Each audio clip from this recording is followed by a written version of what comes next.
রাজ্যের বিদ্যুৎ পরিষেবা নিয়ে বারবার অভিযোগের পর অভিযোগ জানিয়ে তিতি বিরক্ত রাজ্যবাসী একের পর এক নতুন নিয়মের বোঝা চাপিয়ে দিচ্ছে।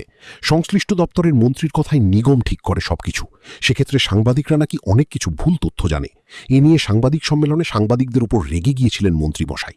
এবার খোদ বিদ্যুৎ নিগমের ম্যানেজিং ডাইরেক্টর কাজকর্মে বিরক্ত হয়ে অনির্দিষ্টকালের জন্য কর্মবিরতির ডাক দিল পিএসইসিএল কন্ট্রাক্টর অ্যাসোসিয়েশন।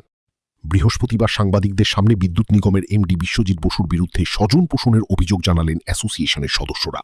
তাদের অভিযোগ, বিদ্যুৎ নিগমের ম্যানেজিং ডাইরেক্টর তার ডোনায়েক পরিচিত এবং প্রিয় লোকদের ডেকে তাদের কাজ দিচ্ছে, এমনকি বিল মেটানোর ক্ষেত্রে সেই স্বজন পোষণ নীতি তিনি বহাল রাখছেন। এ নিয়ে বারবার সোচ্চার হয়েও কোনো লাভ হয়নি। অবশেষে অনির্দিষ্টকালের কর্মবিরতির ডাক দিতে বাধ্য হয়েছেন তারা।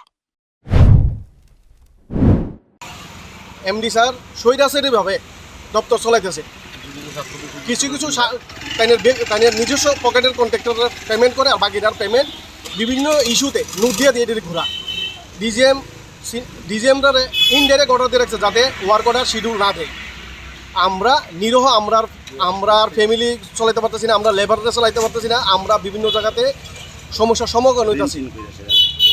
এই বেসিসে আমরা মাননীয় মুখ্যমন্ত্রীরও আমরা চিঠি দিছি, চিফ সেক্রেটারি চিঠি দিছি, আপনাদের কপি আছে, রিসিভ কপি, পাওয়ার মিনিস্টারে দিচ্ছি, পাওয়ার মিনিস্টারে 2-3বার চিঠি দিছি, তাই নিয়ে অবগত আছে এই ব্যাপারে, কিন্তু এমডি স্যার আমরা কোনো পেমেন্ট রিলিজ করতেছে না।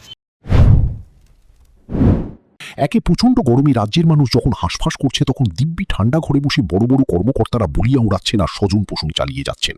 অবশেষে ভোগান্তির শিকার কিন্তু হচ্ছে রাজ্যবাসী। হালকা হাওয়া হলেই দুমড়ে মুচড়ে পড়ছে বিদ্যুৎ পরিষেবা। এর মধ্যে যারা এই বিদ্যুৎ পরিষেবা বহাল রাখতে সবচেয়ে বড় ভূমিকা পালন করে, তারাই যখন কর্মবিরতির ডাক দেয়, তখন মনে ভয় কিন্তু ধরে। বিদ্যুৎ পরিষেবাকে রাজ্যবাসীর কাছে সুন্দরভাবে পরিবেশন করতে সংশ্লিষ্ট দপ্তর তথা সংশ্লিষ্ট নিগম এখন কি ভূমিকা নেয়, সেটাই দেখার। Bureau report, news now.